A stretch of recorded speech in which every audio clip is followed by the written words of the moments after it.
Hi friends, I மோன் from கிஷோப் academy. So இந்த வீடியோ பதிவில் சிறப்பு தமிழோட 2வது லெசன் சரிங்களா, அதை தான் பார்க்க போகிறோம். அது வந்து பார்த்திங்கன்னா கதையியல்.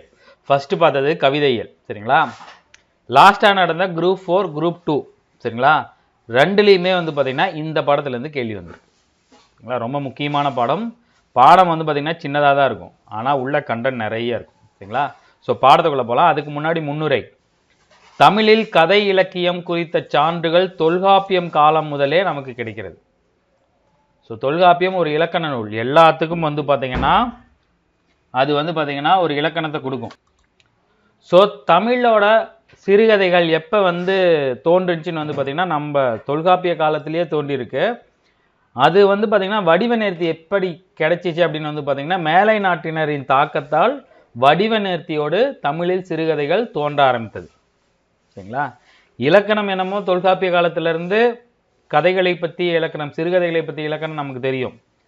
ஆனால் தமிழில் அது மரபு பண்புகளோடு மேலை நாட்டிலிருந்து பெறப்பட்ட வடிவ நேர்த்தி. வடிவ நேர்த்தி அப்படின்னா சிறுகதை எவ்வளோ சைஸ் இருக்கணும், எதை பற்றி பேசணும் அப்படிங்கிற வடிவ நேர்த்தி நம்ம யார்கிட்ட இருந்தோட தாக்கத்தில் எழுத ஆரம்பித்தோம், மேலை நாட்டவர்களோட தாக்கத்தின் மூலமாக எழுத ஆரம்பித்தோம்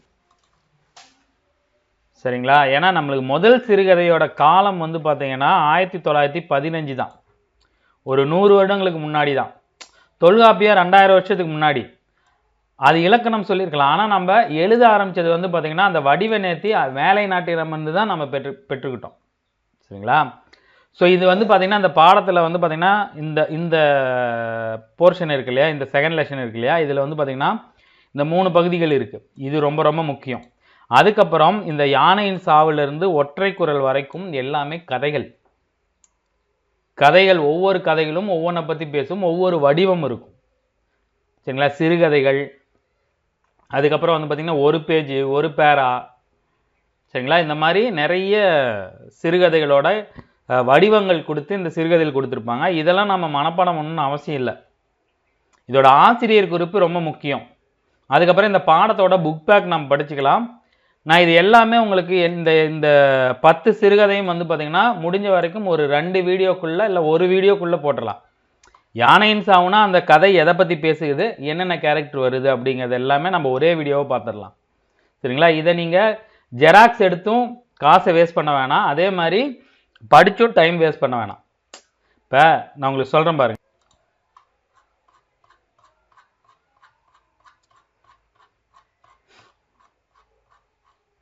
இந்த யானையின் சாவு அப்படிங்கிறது கொடுத்துட்டு ஆத்தர் கொடுத்துட்டாங்க. அது இதிலிருந்து ஃபுல்லாக கதை தான். இது வரைக்கும் இது ஒரு சிறுகதை. நமக்கு தேவையது இந்த பாட்டு தான் தேவை. இந்த கதை எதை பற்றி பேசுதுன்னு மட்டும் நம்ம சொல்லிடலாம் சரிங்களா. ஸோ இதெல்லாம் ஒருத்தர் கேட்டிருந்தார், இதெல்லாம் ஜெராக்ஸ் எடுக்கணுமான்னு. இதெல்லாம் ஜெராக்ஸ் எடுக்காதீங்க, நிறைய பேஜ் வரும் சரிங்களா. இப்போ இதில் பார்த்தோன்னு வச்சிங்களேன், 45வது பேஜிலிருந்து 92 பேஜ், கிட்டத்தட்ட 45 பேஜ் வந்து பார்த்தீங்கன்னா நீங்கள் எடுக்கணும். தேவையில்லை 45 பேஜ்னா இந்த முழு புத்தகத்தோட காஸ்ட்டுமே இந்த பேஜ் வந்து இது பண்ணிடும். ஸோ இதெல்லாம் நீங்கள் எடுக்காதீங்க. இதோட ஆசிரியர் குறிப்பெல்லாம் நம்ம நடத்துகிறோம் இல்லையா, அதை மட்டும் வேணால் நீங்கள் தனியாக நோட் பண்ணி வச்சுக்கிங்க சரியா. இல்லைனா அந்த பேஜ் எடுக்க முடிஞ்சால் எடுத்து வச்சுங்க. ஸோ இதெல்லாம் வந்து நீங்கள் ஜெராக்ஸ் எடுக்கணும்னு அவசியம் இல்லை. இதோட ஆசிரியர் குறிப்பை மட்டும் நம்ம நடத்தும் போது நோட் பண்ணி வச்சுங்க, இல்லை ஆசிரியர் குறிப்பு மட்டும் தனியாக ஜெராக்ஸ் எடுத்துங்க. ஏன்னா ஒரு நண்பர் கேட்டிருந்தார், அவருக்காக சொல்கிறேன் சரியா. இப்போ பாடத்துக்குள்ளே போகலாம், கதையியலுக்குள்ளே போகலாம். ஸோ நம்ம ஃபஸ்ட்டு பார்க்க போகிறது வந்து பார்த்திங்கன்னா தமிழ் சிறுகதை தோற்றமும் வளர்ச்சியும் சரிங்களா. ஸோ ஆதி காலத்தில் மனிதன் வந்து பார்த்திங்கன்னா தனக்கேற்பட்ட அனுபவங்கள் அல்லது அவனுக்கு நடந்த நிகழ்வுகளை அடுத்தவரிடம் சொல்ல ஆரம்பித்ததிலிருந்து கதை சொல்லுதல் அப்படிங்கிற பண்பு நம்மக்கிட்ட வர ஆரம்பிச்சிச்சு. ஸோ கதை சொல்லுதல் அப்படிங்கிறது ஒரு கலை. சில பேர் கதை சொல்லுவாங்க, அவங்க வாழ்க்கையில் நடந்ததை அவங்க ஒரு கதையாக சொல்லும்போது கேட்குறதுக்கே சுவாரஸ்யமாக இருக்கும். அது வந்து பார்த்திங்கன்னா ஒரு கலை. அந்த கலையில் அவங்களோட திறனுக்கேற்ப சில ஊமைகளையும் உருவகங்களையும் சில வர்ணனைகளையும் சொல்லும்போது அந்த கதை சொல்லுகிற கலை வந்து பார்த்திங்கன்னா சுவையானதாக மாறுகிறது சரிங்களா.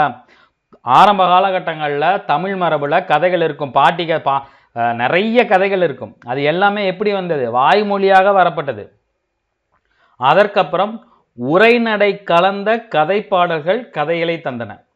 முதல்ல வாய்மொழியாக சொல்லிட்டு இருந்தாங்க, அதாவது ஸ்கிரிப்டாக கிடையாது. ஒவ்வொருத்தரும் ஒவ்வொரு கதை சொல்லுவாங்க. காக்கா கதை, பாட்டி நிலாவில் வடை சொல்கிற கதை, காக்கா கதை, இந்த ஒரு நரி கதை இருக்கும். இதெல்லாம் வாய்மொழி கதையாக வந்தது. இப்போ குழந்தைங்களோட ஸ்கூல் புக்கில் இருக்குது. ஸோ முதல்ல வாய்மொழியாக வந்தது.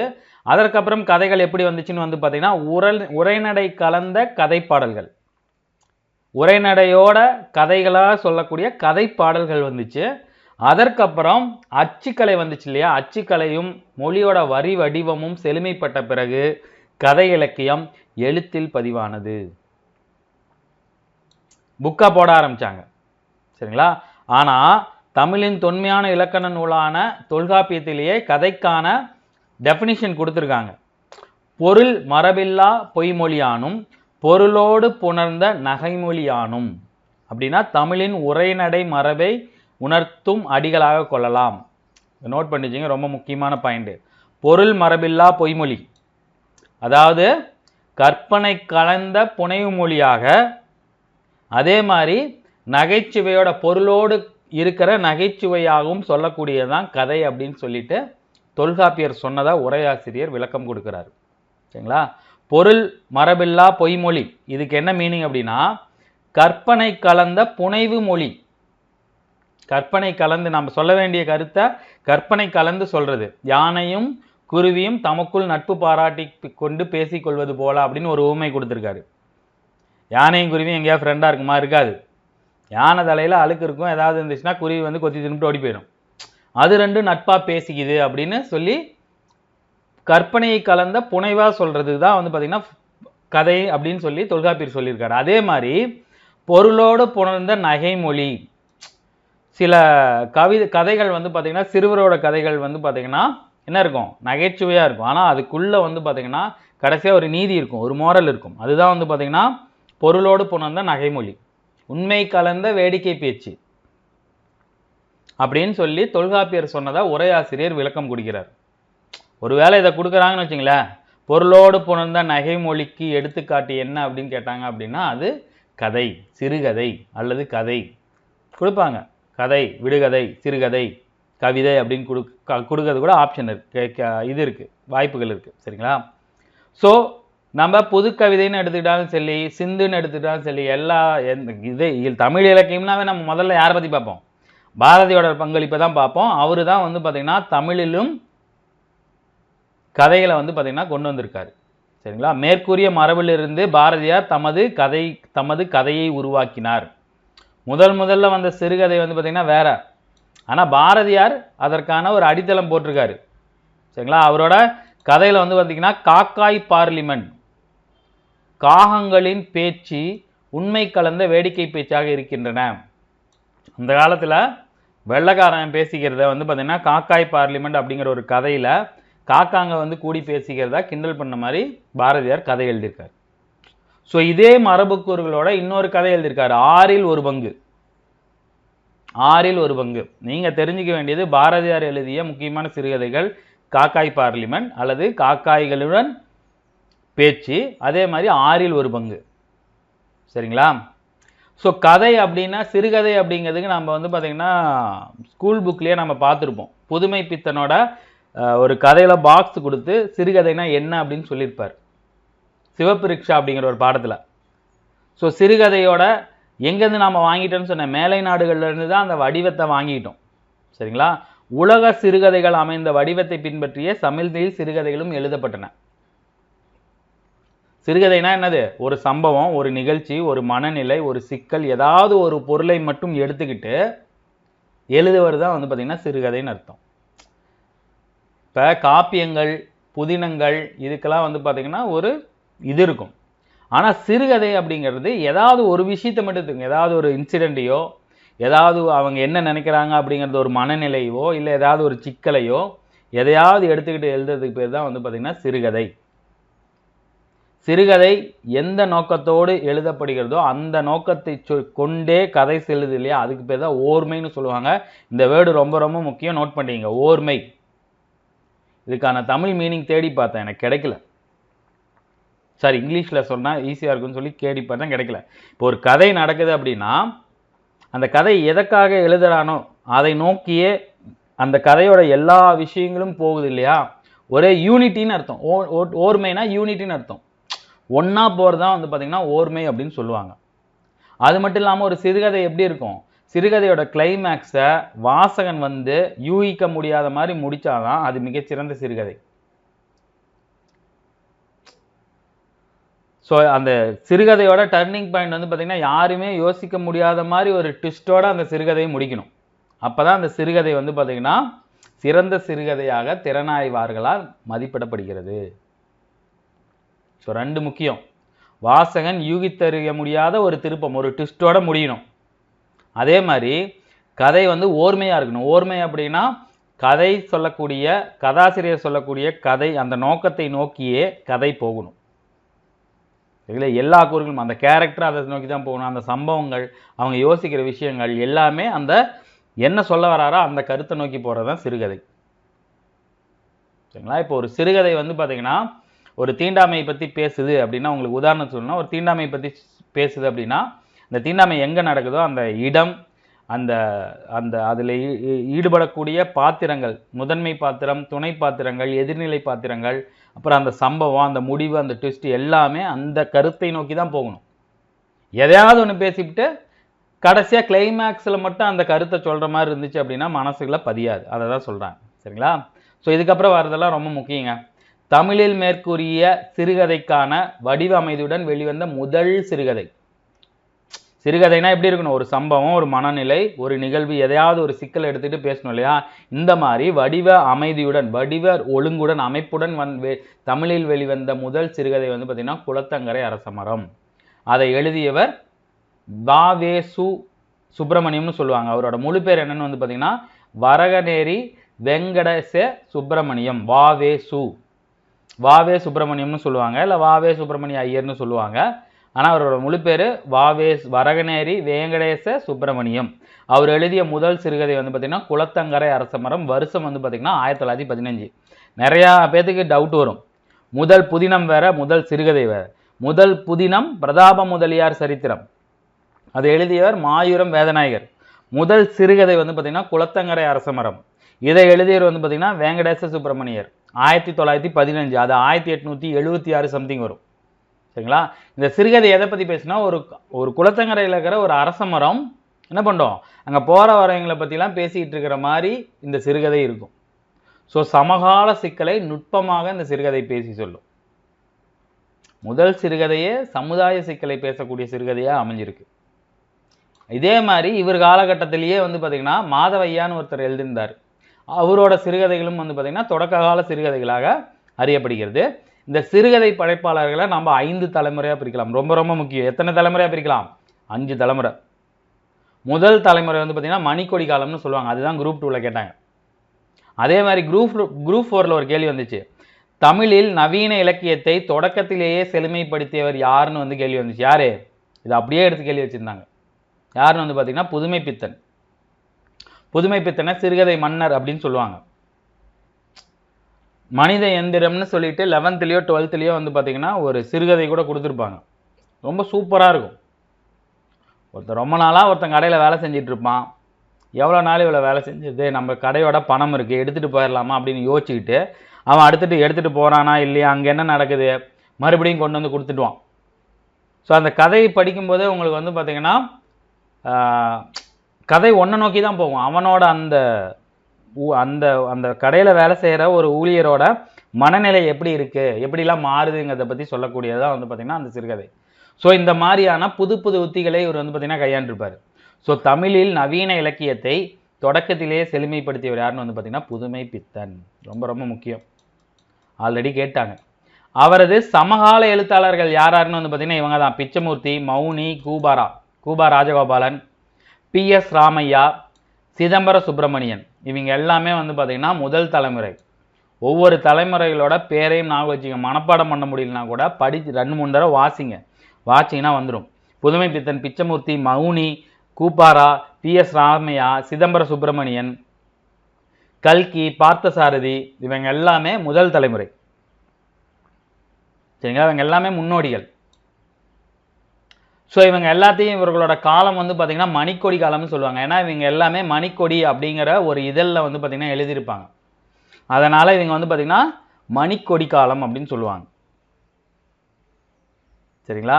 இதுல நான் பார்த்த சாரதி, குறிஞ்சி திட்டு, சரி குறிஞ்சி திட்டு, குறிஞ்சி மலர், குறிஞ்சி மலரா குறிஞ்சி திட்டா பார்த்த சாரதி, குறிஞ்சி மலர் நான் பார்த்த சாரதியோட ஒரு இது வந்து பார்த்தீங்கன்னா 10th வரும். ஸோ அந்த மாதிரி அவரும் அகிலன் அப்படின்னு ஒருத்தர் இருந்திருக்காரு. அவரோட கதைகள்லாம் வந்து பார்த்தீங்கன்னா லட்சியவாத கதைகளை படைத்தனர். இவரும் முதல் தலைமுறை தான், மணிக்கொடி காலம் தான். அதுக்கப்புறம் அதே காலகட்டத்தில் கல்கி, நம்ம எல்லாத்தையும் தெரியும், பொன்னியின் செல்வன். சரிங்களா? அதுக்கப்புறம் வந்து பார்த்தீங்கன்னா இன்னும் நிறைய முக்கியமான பார்த்திபன் கனவு, இதெல்லாம் வந்து பார்த்தீங்கன்னா யாரோடது? கல்கி அவர்களோடது.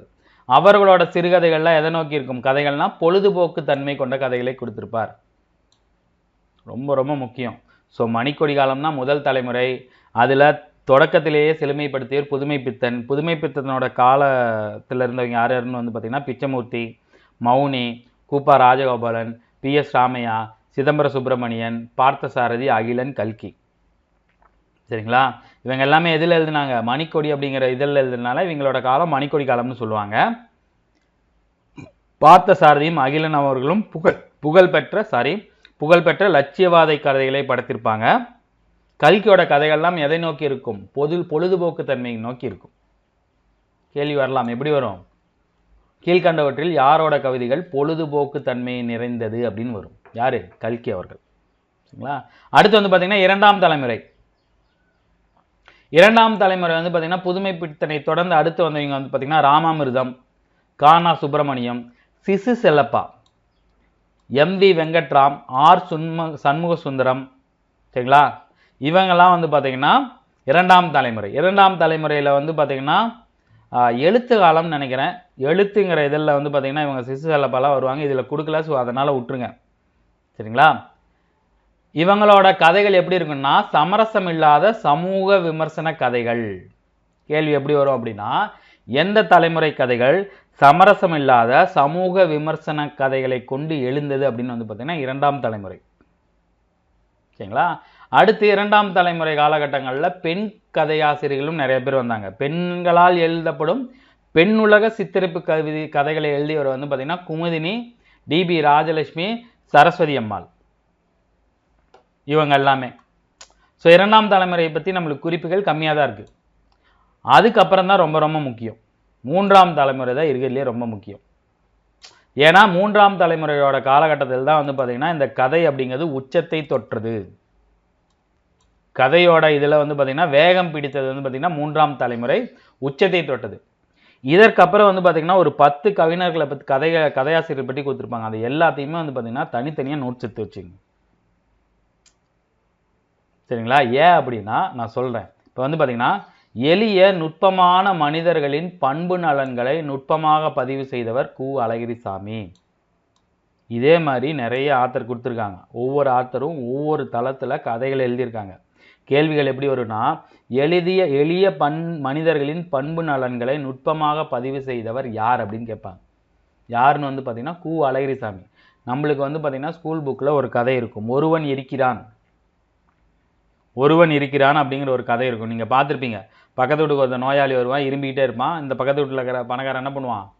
இவன் சல்லையாக இருக்கு அப்படின்னு நினைப்பான். அதுக்கப்புறம் பார்த்தா அவனை யாருக்குமே பிடிக்காது அந்த நோயாளியை. அவனை கொண்டு போய் ஹாஸ்பிட்டலில் சேர்த்துட்டு வந்துடுவாங்க. ஆனால் அவனையும் உயிராக நட்பாக கொண்டு வந்து ஒருத்த வந்து பேசிட்டு போவான். அதை பார்த்தோன்னே இவனுக்கே ரொம்ப கில்ட்டியாக போயிடும். ஐயையோ யாருமே இல்லைன்னு நினச்சவனு கூட யாராவது ஒருத்தர் இருக்கான் அப்படிங்கிற மாதிரி அந்த கதை இருக்கும், அழகாக இருக்கும்.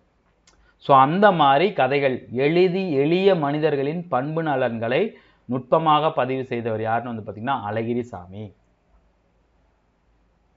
சரியா? இதெல்லாம் தனியாக எழுதி வச்சுங்க. நான் சொல்றது வரதெல்லாம் இனிமேல் தனியாக எழுதி வச்சுங்க. அதற்கப்புறம் கவித்துவமான சொற்சித்திரங்களை படைத்தவர் நகுலன். இவர்களோட கதைகள் எப்படி இருக்கும்? கவித்துவமான சொற்சித்திரங்கள். ஒரு மாதிரி வந்து பார்த்தீங்கன்னா பொயட்டிக்காக இருக்கும். ஸோ கேள்வி எப்படி வரலாம்? சொற்சித்திரங்களை வைத்து கதைகளை படைத்தவர் யாருன்னு கேட்கலாம். யாருன்னு வந்து பார்த்தீங்கன்னா நகுலன். மனித உறவுகளையும் மன சஞ்சலங்களையும் சித்தரித்தவர் ஜானகிராமன். சிவப்பு ரிக்ஷா அப்படிங்கிற ஒரு கதையை நாம் படிச்சிருப்போம். 11th இருக்கும்னு நினைக்கிறேன், 11th 12th இருக்கும். ஸோ மனித உறவுகளையும் மனித மனச்சலனங்களையும் சித்தரித்த கதைகள் யாருது? ஜானகிராமன். சிறந்த வடிவ ஓர்மையுடன் எழுதியவர் சுந்தர ராமசாமி, பசுவையா. சிறந்த வடிவ ஓர்மை, இவரோட கதைகள்லாம் எதை நோக்கி இருக்கும்? வடிவ ஓர்மை, ஒரு நோக்கத்தை நோக்கி தான் போயிட்டே இருக்கும் அந்த கதை. ஸோ சிறந்த வடிவ ஓர்மையுடன் எழுதியவர் சுந்தர ராமசாமி. கேள்வி பொறுத்துகளை கூட கேட்பாங்க. எப்படி கேட்பாங்கன்னா, மனித உறவுகள் மனித மனசஞ்சலங்கள் ஜானகிராமன், சிறந்த வடிவ ஓர்மை சுந்தர ராமசாமி, எளிய மனிதர்களின் பண்பு நலன்கள் அல்லது மனிதர்களின் பண்பு நலன்கள், சொற்சித்திரங்கள் அப்படின்னு வைப்பாங்க. சரிங்களா? அடுத்து பெருநகர நடுத்தர வாழ்வை எழுதியவர் அசோகமித்திரன். இங்க பாருங்க, அதே மாதிரி இன்னொருத்தர் எழுதியிருப்பாரு. அசோகமித்திரனோட கதைகள் எப்படி இருக்கும்? நடுத்தர வாழ்க்கை மக்களை பற்றி சொல்லக்கூடியதான் அசோகமித்திரனோட கதைகள். சரிங்களா? இதுக்கு ஷார்ட்கட் பின்னாடி கொடுக்க முடியுமான்னு பார்க்கலாம். ஆனால் இதை நீங்கள் ஷார்ட்கட் வச்சு ஞாபகம் வச்சுக்க முடியாது, நிறைய இருக்கு. சரிங்களா?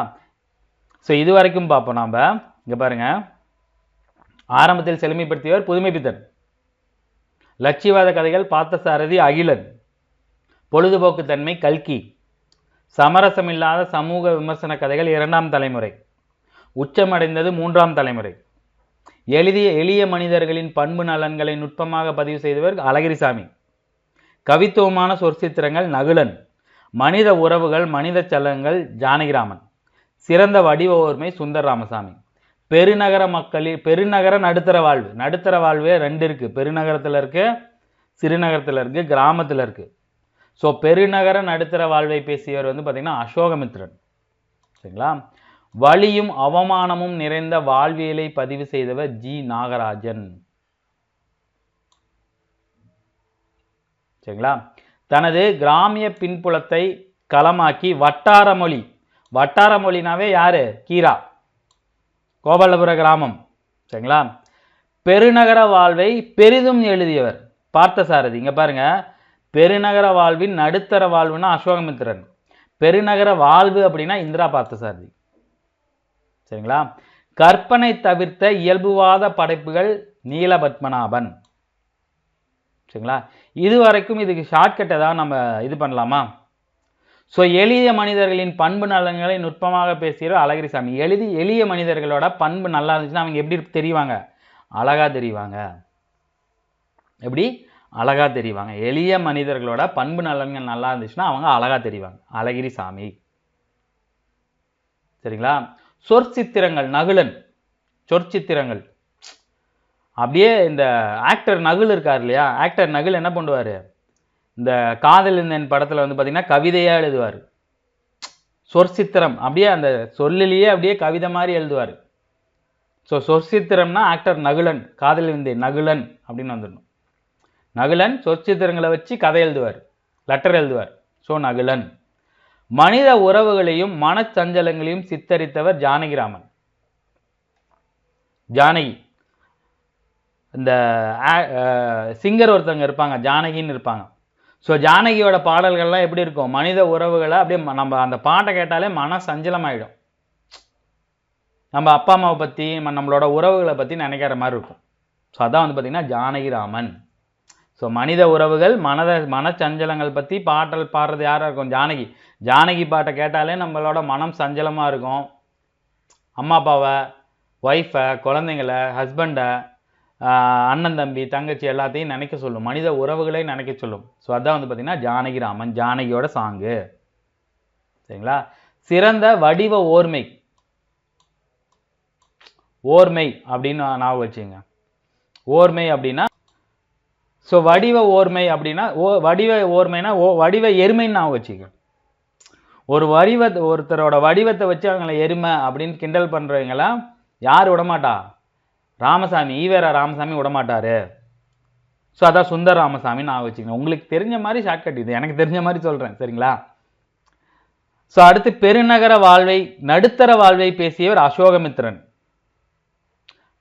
பெருநகர நடுத்தர வாழ்வை. ஸோ இந்த சிட்டியில் இருக்கிற நடுத்தர பசங்களுக்கு என்ன பேர் வைப்பாங்க? அசோக்னு வைப்பாங்க. இந்த அண்ணாமலை படம் பார்த்துருக்கீங்களா? ஸோ நம்ம கிருஷ்ணன் சார் மாதிரியே போயிடுவோமே. ஸோ அண்ணாமலை படம் பார்த்துருக்கீங்களா? அண்ணாமலை படத்தில் அவரோட பேர் என்ன? அசோக். ரஜினியோட ஃப்ரெண்டோட பேர் வந்து பார்த்தீங்கன்னா அசோக். அவர் என்ன பண்ணுவார்? நடுத்தர வாழ்வை வாழ்ந்துக்கிட்டு இருக்கிற ரஜினியோட வாழ்வை வந்து பார்த்தீங்கன்னா என்ன பண்ணுவார்? சிதைப்பார். அதான் அசோகமித்திரன். பெருநகரத்தில் இருக்கிற அவர் நடுத்தர வாழ்வில் இருக்கிற ரஜினியோட வாழ்வை சிதைக்கக்கூடிய ஃப்ரெண்டு தான் வந்து பார்த்தீங்கன்னா அசோக். சரிங்களா? இதோ எனக்கு தெரிஞ்ச மாதிரி சொல்கிறேங்க. சரிங்களா? ஏன்னா இது நிறைய இருக்கிறதுனால. ஸோ இது வரைக்கும் சொன்னதை நம்ம ஒரு ஷார்ட்கட்டாக பார்ப்போமா? ஸோ எளிய மனிதர்களின் பண்பு நலன்கள். எளிய மனிதர்களோட பண்பு நல்லா இருந்துச்சுன்னா அவங்க எப்படி தெரிவாங்க? அழகாக தெரிவாங்க. காதல் இளைஞன் படத்தில் சொற்சித்திரங்களை வச்சே கவிதை எழுதுனது யார்? ஆக்டர் நகுல். மனித உறவுகள் ஜானகி. அவங்களோட சாங்கு கேட்டால் நம்மளோட மன சஞ்சலமாக இருக்கும். மனித உறவுகளை நினைக்க சொல்லணும். ஸோ அதான் வந்து பார்த்தீங்கன்னா ஜானகிராமன். சிறந்த வடிவ ஓர்மை. வடிவம் எருமை மாதிரி குண்டா இருந்தாங்க அப்படிங்கிறவங்களை கிண்டல் பண்ணாங்க அப்படின்னா யார் விடமாட்டாரு? ராமசாமி விடமாட்டாரு. பெருநகரத்தில் வாழ்ந்துட்டு இருந்த ரஜினியோட வாழ்வை, நடுத்தர வாழ்வை நசுக்கியவர் யாருன்னு வந்து பார்த்தீங்கன்னா அசோகமித்திரன், அசோக். ஓகேவா? ஸோ அடுத்து பார்ப்போம். வலியும் அவமானமும் நிறைந்த வாழ்வியலை பதிவு செய்தவர் ஜி நாகராஜன். ஜி நாகராஜன்னா இந்த அமைதிப்படைன்னு ஒரு படம் இருக்கும், நாகராஜ சோழன். சரிங்களா? அவரோட ஆரம்பத்தில் அவரோட வாழ்க்கை எப்படி இருக்கும்? வலியும் அவமானமாக இருக்கும். ஏன்னா நாய் மாதிரி பனின்னு போட்டிருப்பார், எல்லாம் கிண்டல் பண்ணுவாங்க. ஸோ வலி அவமானம்னா யார்? நாகராஜ சோழன், நாகராஜன். சரிங்களா? கிராமிய பின்புலம் வட்டார மொழினாவே உங்களுக்கு தெரிஞ்சிடும். கீரா. இதுக்கு நீங்கள் ஷார்ட்கட் வாக்கணும்னு அவசியம் இல்லை. வட்டார மொழி. கோவில்பட்டி கரிசல் இலக்கியங்கள். சரிங்களா? அதை சொன்னவர் யாருன்னு வந்து பார்த்தீங்கன்னா கீரா. வட்டார மொழி கீரா. சரிங்களா?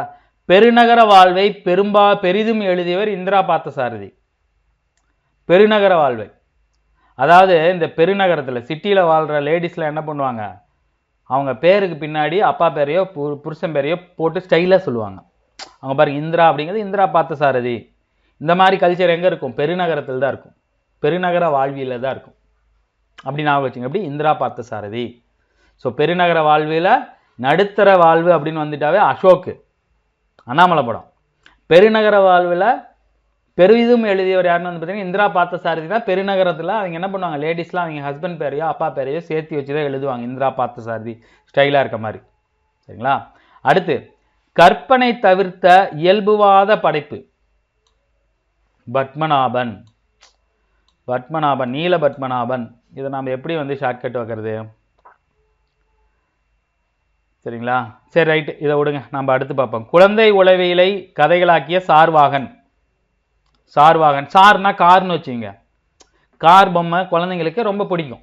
ஸோ குழந்தை உளவியலை கதைகளாக வச்சவர் வந்து பார்த்தீங்கன்னா கார்வாகன் அப்படின்னு ஆக வச்சுங்க. குழந்தைகளுக்கு கார்னா ரொம்ப பிடிக்கும். குழந்தை உளவியல். குழந்தைய அழுதுகிட்டு இருக்கு அப்படின்னா டப்புன்னு கார் கொடுத்தா ஜாலியாக விளையாட ஆரம்பிச்சுக்கும். அதான் வந்து பார்த்தீங்கன்னா குழந்தை உளவியல். குழந்தை உளவியல் ரொம்ப எளிமையானது, அதை சிக்கலுக்கு உட்படுத்தக்கூடாது. ஸோ கார்வாகன். குறியீட்டு தன்மையுடன் எழுதியவர் முத்துசாமி. குறியீடு அப்படின்னா என்ன பண்ணுவார்? ஏதாவது சொல்ல வேண்டிய கருத்தை வேற இதன் மூலமாக வலியுறுத்து சிம்பலிசமாக எழுதுவார். முத்துசாமி. இதை நம்ம எப்படி ஞாபகம் வச்சுக்கிறது? சாமி அப்படின்னு ஞாபகம் வச்சுங்க. சரிங்களா? சாமினா என்ன பண்ணுவார்?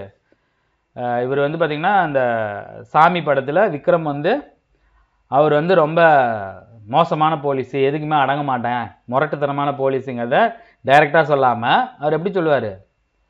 நான் வந்து பிறகுறதுக்கு முன்னாடி 5 பேர்த்த கொண்டுட்டு பிறந்தேன் ஆறுச்சாமி அப்படின்னு சொல்லி ஒரு குறியீடு வச்சு சொல்லுவார்.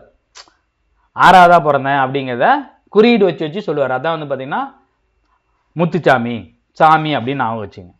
சரிங்களா? எனக்கு தெரிஞ்ச அளவுக்கு உங்களுக்கு சொல்கிறேங்க. சரியா? உங்களுக்கு இதோட ஈஸியாக வைக்க முடிஞ்சுன்னா நீங்கள் வச்சுங்க. சரிங்களா?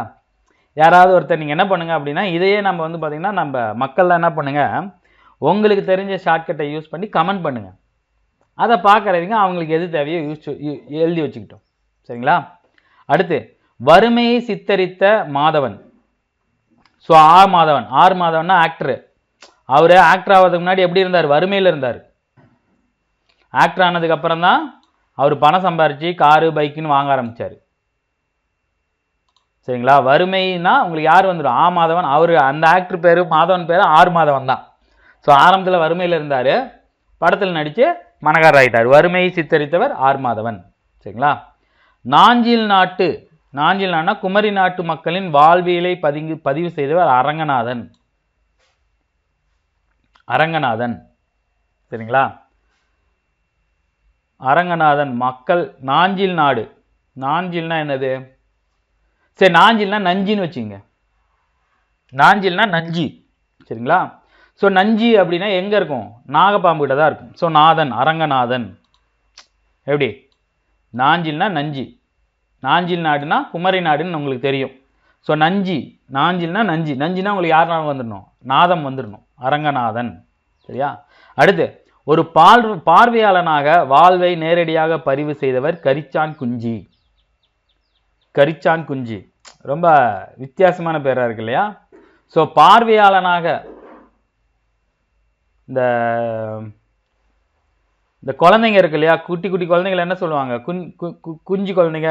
இப்போ இந்த குஞ்சா இருக்கிறதுனா இந்த பறவைகள் ஞாபகம் வச்சுங்க. கருப்பா இருக்கிற பறவைகள் என்ன பண்ணும்? நேரடியா உணவு தேட போகிறதுக்கு ட்ரை பண்ணிக்கிட்டே இருக்கும். இந்த குழந்தைங்கனாவே குட்டினாவே குஞ்சினாவே நான் குழந்தைங்க தானே. குழந்தைங்க என்ன பண்ணும்? பார்வையா எதையா இருந்தாலும் அப்படியே பார்த்துக்கிட்டே நின்றுட்டு இருக்கும். அப்படி ஞாபகம் வச்சுங்க. பார்வையாளனாக வாழ்வை நேரடியாக பதிவு செய்தவர் கரிச்சான் குஞ்சி. சரியா? எளிய மனிதர்களின் மன ஓட்டங்களை எழுதியவர் சா கந்தசாமி. விசாரணை கமிஷன், சாயாவனம். சா கந்தசாமி. எளிய மனிதர்களின் மன ஓட்டங்கள். இது எப்படி நான் வச்சுனாங்க பாருங்க. எளியங்கிறதுல 2 வரும், இங்க 1 வரும். எளிய மனிதர்களின் பண்பு நலன்கள் இருந்தா அவங்க அழகா இருப்பாங்க, அழகிரிசாமி. எளிய மனிதர்களின் மன ஓட்டங்கள். எளிய கந்தசாமினா முருகன் நான் வச்சுங்க. ஸோ எளிய மனிதர்கள் வந்து பார்த்தீங்கன்னா முருகரை கும்பிடும்போது அவங்க மன ஓட்டங்கள் எப்படி இருக்கும்? ரொம்ப எளிமையாக தான் இருக்கும். ஸோ கந்தசாமி, முருகர் தான் கந்தசாமின்னு சொல்லுவாங்க. ஸோ கந்தசாமி நீங்கள் கும்பிடும்போது உங்களோட மன ஓட்டங்கள் எளியதாக இருக்கும். சரிங்களா? இங்கே பாருங்க, 2 பேராவுக்கு 1/2 மணி நேரம் ஆகிப்போச்சு. சரியா? சரி, என்னால் முடிஞ்ச வரைக்கும் உங்களுக்கு ஷார்ட் சொல்லியிருக்கேன். இது வரைக்கும் நம்ம பார்த்தோம். இதுக்கப்புறம் நம்ம பார்ப்போம். ஸோ வலி அவமானனா யாரு? நாகராஜ சோழன். அவர் ஆரம்பத்தில் தேங்காய் பொறிச்சி சாப்பிட்டுட்டு இருப்பார். அவரெல்லாம் கிண்டல் பண்ணுவாங்க. அடுத்து கிராமிய பின்புலத்தில் வட்டார மொழினாவே கீரை அவங்களுக்கு ஞாபகம் வந்துடும். பெருநகரத்தில் வாழ்கிற மக்கள் என்ன பண்ணுவாங்க? அவங்க புருஷன் பேரையோ ஹஸ்பண்ட் பேரையோ அந்த பொண்ணுங்க சேர்த்து வச்சுக்குவாங்க. ஸோ இந்திரா பார்த்தசாதி 2 பேர் வருது பாருங்க. இந்த மாதிரி பேர் இது ஒன்று தான் வரும். அடுத்து வந்து பார்த்தீங்கன்னா இந்த கற்பனை தவிர்த்த இயல்புவாத படைப்பை தந்த நீலபத்மநாபன். இதுக்கு எனக்கு ஷார்ட்கட் வந்து எப்படி வைக்கிறதுன்னு தெரியல. யாராவது ஒருத்தர் கமெண்ட் பண்ணுங்க.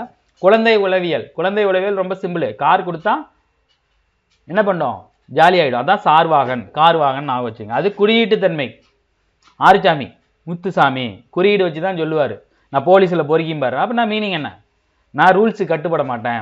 டைரெக்டாக சொல்ல மாட்டார். நான் 6 பேர்த்த கொண்டுட்டு பிறந்தவன். அப்படின்னா என்னது? இவர் 6வது பையன். அதை டைரெக்டாக சொல்லாமல் குறியீடு வச்சு சொல்கிறது. அடுத்து நாஞ்சில் அப்படின்னா நஞ்சினா எங்கே இருக்கும்? நாதன், அரங்கநாதன். சரிங்களா? அடுத்து கரிச்சான் குஞ்சு. இந்த குழந்தைங்க என்ன பண்ணும்? எதையாவது பார்த்துக்கிட்டு அப்படியே நின்றுக்கிட்டே இருக்கும்.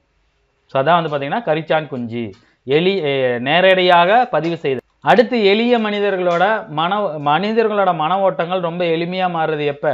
கந்தசாமி, முருகரை கும்பிடும்போது கந்தசாமின்னு வச்சுங்க. சரிங்களா? இது ஏதோ ரிலீஜியன்லாம் நினச்சிக்காதீங்க. பேர் வந்து உங்களுக்கு ஈஸியாக பதியணுங்கிறதுக்கோசரம் நான் இந்த பேரை சொல்கிறேன். சரிங்களா? அடுத்து முற்போக்கு எழுத்துக்களால் மக்களுடன் நேரடியாக விவாதித்தவர் யாருன்னா ஜெயகாந்தன். உங்களுக்கு தெரியும் ஜெயகாந்தனோட கவிதைகள் எப்படி இருக்கும், கதைகள் எப்படி இருக்கும்? ரொம்ப முற்போக்கு சிந்தனைவாதியாக இருப்பார். அது மட்டும் இல்லாமல் அவரோட கதைகள் நேரடியாக வாசகனோட விவாதிக்கும். சரிங்களா? இதில் நீங்கள் 2 வகை இருக்குது. இங்கே பாருங்கள். வாழ்வை நேரடியாக பதிவு செய்தவர் கரிச்சான் குஞ்சு, நேரடியாக விவாதித்தவர் ஜெயகாந்தன். சரியா? அடுத்து தமது கூர்மையான படைப்புகளால் பெரும் புகழ் பெற்றவர் மூசி ரகுநாதன். மூசினா ஊசின்னு நான் வச்சுங்க. ஊசி எப்படி இருக்கும்? கூராக இருக்கும். சரிங்களா? தமது கூர்மையான படைப்புகளுடன் பெரும்புகழ் பெற்றவர் ஊசி ரகுநாதன் நான் வச்சுங்க. சரிங்களா? அதுக்கப்புறம் சிறந்த முற்போக்கு இலக்கியங்களை தந்தனர் யார்? இவங்க நிறைய பேர் கொடுத்துருக்காங்க. முத்தையா, செல்வராஜ், சமுத்திரம், பொன்னிலன், ஜெயபிரகாசம். இவங்க எல்லாமே பொதுவாக முற்போக்கு சிந்தனையும் கொடுத்துட்டாங்க. சரிங்களா? பெண் எழுத்தாளர்கள் உங்களுக்கு தெரியும். சூடாமணியோட ஒரு கதை இருக்கும். ராஜம் கிருஷ்ணனை பற்றி நம்ம 10th படிச்சிருப்போம். கோமகளோட கதையும் வரும். லக்ஷ்மி அவர்களோட கதை நம்ம படித்ததில்லை. அனுதம்மா. இவங்க எல்லாமே லேடிஸ் பேராக இருக்குது. ஸோ இவங்க எல்லாமே லேடி எழுத்தாளர்கள். சரிங்களா? இது வரைக்கும் 3ஆம் தலைமுறை பார்த்தாச்சு. ரொம்ப கஷ்டப்பட்டு ஷார்ட்கட்டு உங்களுக்கு கிரியேட் பண்ணியிருக்கேன். இதை நான் வச்சு படிச்சிங்க. அடுத்து வந்து பார்த்தீங்கன்னா 4ஆம் தலைமுறை. ஸோ 3ஆம் தலைமுறைக்கு அப்புறம் 4ஆம் தலைமுறை. 3ஆம் தலைமுறை நிறைய விஷயங்களை பேசினாங்க. 4ஆம் தலைமுறை எப்படி இருக்கும் அப்படின்னா, மென்மையான மொழியில் வாழ்வின் நுட்பமான தருணங்களை எழுதினர். இதுதான் ரொம்ப முக்கியம். ஸோ மென்மையான மொழியில் வாழ்வின் நுட்பமான தருணங்களை எழுதிய தலைமுறை கதாசிரியர்கள் யாருன்னு வந்து பார்த்தீங்கன்னா, யாரு நிறைய பேர் கொடுத்துருக்காங்க. எல்லாத்தையும் ஒரு தடவை படித்து வச்சுங்க. வண்ணநீலவன், வண்ணதாசன், விட்டல் ராவ், பூமணி, நாஞ்சில் நாடன். இங்க ஒரு நாஞ்சில் நாடன் இருக்காங்க பாருங்க, சரிங்களா? நாஞ்சில் நாடன், ஆதவன், பிரபஞ்சன், திலீப் குமார், ஜெயந்தன், தஞ்சை பிரகாஷ், தோப்பில் முகமது மீரான், இவரோட கதை வந்திருக்கும். ராஜேந்திர சோழனோட கதை வந்திருக்கும். ரவீந்திரன், CM முத்து, இவங்க எல்லாமே 4ஆம் தலைமுறை. ஆனா 4ஆம் தலைமுறைனா உங்களுக்கு என்ன ஞாபகம் வந்துடணும்? மென்மையான மொழியில் வாழ்வின் நுட்பமான தருணங்கள். சரியா? ஜெயகாந்தனுக்கு பிறகு எழுதிய சிறந்த முற்போக்கு படைப்பாளினா கந்தர்வன், தண்ணீர் அப்படிங்கிற ஒரு கதையை பத்தி நீங்க படிச்சிருப்பீங்க. ஸோ தண்ணீர் எதை பத்தி பேசும்? தண்ணி பஞ்சத்தை பத்தி பேசக்கூடிய ஒரு கதை. வர நிக்கிற ட்ரெயின்ல ஓடி போய் ட்ரெயின் மூவ் ஆகுது முன்னாடி லேடிஸ் எல்லாம் பிடிச்சிட்டு போற மாதிரி இருக்கும். அதுக்கு காரணம் என்னது? வசதிகள் இல்லை அப்படிங்கிறது. ஸோ முற்போக்கு படைப்பாளிகள் ஜெயகாந்தனுக்கு பிறகு யாராரு சொல்லக்கூடியது? கந்தர்வன், தமிழ் செல்வன், மேலாண்மை பொன்னுசாமி, தனுஷ்கோடி, ராமசாமி, வேளா ராமமூர்த்தி, சோலை சுந்தர பெருமாள், தேனி சீருடையன். சரிங்களா? இவங்க எல்லாமே ஜெயகாந்தனுக்கு பிறகு. இது நீங்க 19 அப்படியே ஞாபகம் வச்சுக்கலாம். சரிங்களா? அதுக்கப்புறம் இது ரொம்ப முக்கியம், மிக நவீனமான புனைவு நடையை கொண்டவர் யாரு? சுஜாதா. சுஜாதாவோட கதைகள்லாம் எப்படி இருக்கும்? சயின்டிஃபிக் கதை, சயின்டிஃபிக்காக இருக்கும். அவரோட கதை எல்லாமே சயின்டிஃபிக் கதையாக இருக்கும். நம்ம பார்த்துருப்போம், எந்திரன் ஒரு படம் பார்த்துருப்போம் இல்லையா? அந்த கதையை வந்து பார்த்தீங்கன்னா கிட்டத்தட்ட சுஜாதா கதை. சங்கரோட எல்லா படங்களுக்கும் சுஜாதா தான் கதையும் இந்த வசனமும் எழுதியிருப்பார். ஸோ அவரோட கதைகள் மிக நவீனமான புனைவு நடை. இது ரொம்ப முக்கியமான பாயிண்ட். இவரும் யாரு? 4ஆம் தலைமுறை சார்ந்தவர் தான். அதுக்கப்புறம் பெண்ணியவாத எழுத்தாளர்களான அம்பை திலகவதி. அம்பை வந்து பார்த்தீங்கன்னா போன வருஷமோ முந்தின வருஷமோ சாகித்ய அகாடமி விருது வாங்கினாங்க. அம்பையோட ஒரு புக்குக்கு. இது ஒரு நல்ல புக்கு. ஸோ இந்த 2021 நினைக்கிறேன், 2021 சிவப்பு கழுத்துடன் ஒரு புக் வரும். சிவப்பு கழுத்துடன் ஒரு பறவைன்னு நினைக்கிறேன். சிவப்பு கழுத்துடன் ஒரு பச்சை பறவை. பச்சை பறவை அப்படிங்கிற நூலுக்கு வந்து பார்த்தீங்கன்னா சாகித்ய அகாடமி விருது வாங்கினீங்க பார்த்தீங்கன்னா அம்பை. சரிங்களா? இவங்களை தொடர்ந்து வாசந்தி, சிவசங்கரி, இந்துமதி இவர்களும் குறிப்பிடத்தக்க. இவங்க எல்லாமே 4ஆம் தலைமுறை. ஸோ 4ஆம் தலைமுறை மென்மையான மொழி, நவீன புனைவு நடை சுஜாதா, பெண்ணி எழுத்தாளர் அம்பை திலகவதி. சரிங்களா? அடுத்து வந்து பார்த்தீங்கன்னா 5ஆம் தலைமுறை எஸ் ராமகிருஷ்ணன். உங்களுக்கு தெரியும், கால் முளைத்த கதைகள். அவரும் ஜெயமோகன். ஜெயமோகனோட கதை ஒன்று கொடுத்துருப்பாங்க. ஜெயகாந்தன் வேற, ஜெயமோகன் வேற, ஜெயந்தன் வேற. சரிங்களா? இவங்க 2 பேரும் என்ன பண்ணாங்க? இலக்கிய வாசிப்பை பொது வாசகர்களுக்கு கொண்டு சென்றவர்கள். ரொம்ப ரொம்ப முக்கியமான பாயிண்ட். இலக்கிய வாசிப்பை. ஸோ இலக்கியம் படிக்கிறதுன்னு சில பேர் இருப்பாங்க, அவங்க இல்லாமல் எல்லாருமே படிக்கிறதுக்கான கதைகளை எழுதிய தலைமுறை வந்து பார்த்தீங்கன்னா 5ஆம் தலைமுறை. அதில் ரொம்ப குறிப்பிடத்தக்கவர்கள் வந்து பார்த்தீங்கன்னா எஸ் ராமகிருஷ்ணன், ஜெயமோகன். அதுக்கப்புறம் வந்து பார்த்தீங்கன்னா பாவாஜி அலதுரை, கோணங்கி, பெருமாள், சுயமலிங்கம், கோபிகிருஷ்ணன், சுப்ரபாரதிய மணியன், யூமா வாசகி, வேணுகோபாலன். இவங்க எல்லாமே வந்து பார்த்தீங்கன்னா 5ஆம் தலைமுறை படைப்பாளிகள். சரிங்களா? தமிழில் ஒடுக்கப்பட்ட மக்களின் வாழ்வியலை எழுதும் எழுத்தாளர்கள் வந்து பார்த்தீங்கன்னா சிவகாமி, பாமா, சோதர்மன். இவரும் வந்து பார்த்தீங்கன்னா சாகித்ய அகாடமி விருது வாங்கினார். சூல் அப்படிங்கிற ஒரு விஷயத்துக்கோசரம், ஒரு பாடலுக்கோசரம், ஒரு கதைக்கோசரம். அதுக்கப்புறம் இமயம், அழகிய பெரியவன், ஆதவன், தீச்சன்யா. இப்போ ரீசெண்டாக வந்து பார்த்தீங்கன்னா வாழைன்னு ஒரு படம் ரிலீஸ் ஆச்சு இல்லையா? அந்த படம் என்னோட கதைன்னு சொல்லி கிளைம் பண்ணவர் யார்? சோதர்மன். ஸோ அவரோட கதைகள்லாம் எதை நோக்கி இருக்கும்? ஒடுக்கப்பட்ட மக்களின் வாழ்வியலை எழுதும் எழுத்தாளர்கள். இவங்கெல்லாம் 5ஆம் தலைமுறை. சரிங்களா? தற்காலத்தில் சிறுகதைகள் வந்து பார்த்தீங்கன்னா நிறைய விஷயங்களை பேசுது. வாழ்க்கையோட தருணங்களை நுட்பமாக பேசுகிற மாதிரி நிறைய வந்துட்டு இருக்குது. அதே மாதிரி இந்த தமிழில் இருக்கிற நிறைய சிறுகதைகள் ஆங்கிலத்திலும் மொழிபெயர்க்கப்பட்டு உலகத்தரத்தை அடைகின்றது அப்படிங்கிறதோட இந்த பாடம் முடியுது. கிட்டத்தட்ட 40 நிமிஷம் ஆச்சு. எத்தனை பேஜ்? 1 2 3 பேஜ். அப்போ எவ்வளோ முக்கியம்னு பார்த்துங்க. இதுக்கப்புறம் இங்கே வந்து பார்த்தீங்கன்னா ஒரு பாக்ஸ் ஐட்டம் கொடுத்துருக்கு, இதையும் பார்த்துட்டு போயிடுவோம். ஸோ உலக சிறுகதையின் வடிவக்கூறுகளை கொண்ட கதைகள் 17ஆம் நூற்றாண்டில் எழுதப்பட்டிருந்தாலும் 19ஆம் நூற்றாண்டில் தான் முழு வீச்சில் வெளிப்பட தொடங்கின. 17ஆம் நூற்றாண்டிலிருந்து வெள்ளைக்காரன் எழுத ஆரம்பித்தாலும் ஆனால் நல்ல இதாக ரீச் ஆனது வந்து பார்த்திங்கன்னா 19ஆம் நூற்றாண்டில் தான். ஸோ அமெரிக்க எழுத்தாளர்களான ரொம்ப முக்கியமானவங்க வந்து பார்த்திங்கன்னா எட்கர் ஆலன் போ, ஓ ஹென்றி, நதானியல் ஹாதர்சன், வாஷிங்டன் இர்விங். இவங்க வந்து பார்த்திங்கன்னா இவங்களோட சிறுகதை வந்து பார்த்திங்கன்னா முழுமையான சிறுகதை வடிவமைப்போடு வர ஆரம்பிச்சிச்சு. அதுலேயும் ஓ ஹென்றி அவர்களோட கதைகள் வந்து பார்த்திங்கன்னா கடைசி திருப்பம், கடைசி ட்விஸ்ட் வந்து பார்த்திங்கன்னா உலக புகழ் பெற்றது. இந்த பாயிண்ட் ரொம்ப முக்கியம். யாரோட கதைகளோட கடைசி ட்விஸ்ட் உலக புகழ் பெற்றது? ஓ ஹென்றி. அடுத்து வந்து பார்த்திங்கன்னா ஃப்ரெஞ்சு ஆங்கில எழுத்தாளர்கள். இங்கே பாருங்கள், அமெரிக்க எழுத்தாளர்கள் வேறு, ஆங்கில எழுத்தாளர்கள் வேறு. ஆனால் ரெண்டு பேருமே இங்கிலீஷ் தான் பேசுவாங்க. இது பிரிட்டிஷ் இங்கிலீஷ், அது அமெரிக்கன் இங்கிலீஷ். சரியா? ஃபோம்வெல், மாப்பசான், பெர்மி, பால்சாக் இவங்களோட சிறுகதைகள் வந்து பார்த்திங்கன்னா அனைத்து சாத்தியங்களையும் படுத்து காட்டில மாப்பசான் ரொம்ப முக்கியம். மாப்பசான் கதைகள் வந்து பார்த்திங்கன்னா இன்றளவும் புகழ் பெற்றவை. ஸோ தமிழ்நாட்டின் மாப்பசான் யார்? புதுமை பித்தன். ரொம்ப ரொம்ப முக்கியமான ஒரு பாயிண்ட். இந்த பாக்ஸ் ஐட்டத்துலேயே ரொம்ப முக்கியமானது இதுதான். தமிழகத்தின் மாப்பசான். மாப்பசான்னா யார்? கதைகள் எழுதுகிறவர், புகழ்பெற்ற ஆங்கில எழுத்தாளர், பிரெஞ்சு எழுத்தாளர். சரிங்களா? ஸோ புதுமை பித்தனோட கதைகள் வந்து பார்த்தீங்கன்னா எதை பற்றி பேசணும் உங்களுக்கு தெரியும். மனிதர்களோட மன ஓட்டங்களை பற்றி பேசக்கூடிய ஒரு கதைகள். ஸோ அவரோட கதைகளோட வீச்சு மாப்பசான் கதைகள் மாதிரி இருக்குன்னா மாப்பசானோட இதை பார்த்துங்க. அதுக்கப்புறம் ரஷ்ய எழுத்தாளர் 3 பேர்த்த கொடுத்துருக்காங்க. அமெரிக்க எழுத்தாளர்கள், பிரெஞ்சு எழுத்தாளர், அடுத்து ரஷ்ய எழுத்தாளர். இதில் ரொம்ப சொல்லக்கூடிய பேர் போனவங்கன்னு வந்து பார்த்தீங்கன்னா ஆண்டன் செகாவ், துர்கானவ், கோகல். சரிங்களா? இதில் செகாவ் அப்படிங்கிறார் இல்லையா, ஆண்டன் செகாவ் இருக்கார் இல்லையா, அவரோட சிறுகதைகள் வந்து பார்த்திங்கன்னா மிகச்சிறந்த கலை வடிவம் கொண்டது. அவரோட சிறுகதைகள் வந்து பார்த்திங்கன்னா நகைச்சுவையும் அங்கதமும் கலந்தவை. ரொம்ப ரொம்ப முக்கியம்.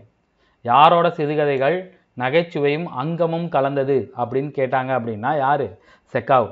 காமெடியாகவும் எல்லலாகவும் அதே சமயம் ஒரு மோசமான விஷயத்தை கிண்டல் பண்ணுற மாதிரியும் இவரோட சிறுகதைகள் இருக்கும். அதுக்கப்புறம் ரஷ்ய சிறுகதைகளின் தந்தை அப்படின்னா யார்? கோகல். இவரோட மேலங்கி அப்படிங்கிற சிறுகதை வந்து பார்த்திங்கன்னா படித்து நிறைய பேர் சிறுகதை எழுத ஆரம்பித்தாங்க. ரொம்ப ரொம்ப முக்கியமான பாயிண்ட் 3-4 இருக்குது. புதுமை பித்தன், தமிழகத்தின் மாப்பசான். மாப்பசான் யார்? பிரெஞ்சு கதாசிரியர். ரஷ்ய கதாசிரியரில் நகைச்சுவையும் அங்கதமும் கலந்து எழுதவர் யார்? ஆண்டன் செகாவ். ரஷ்ய சிறுகதைகளின் தந்தை யார்? கோகல். அவர் எழுதிய சிறுகதை எது? மேலங்கி.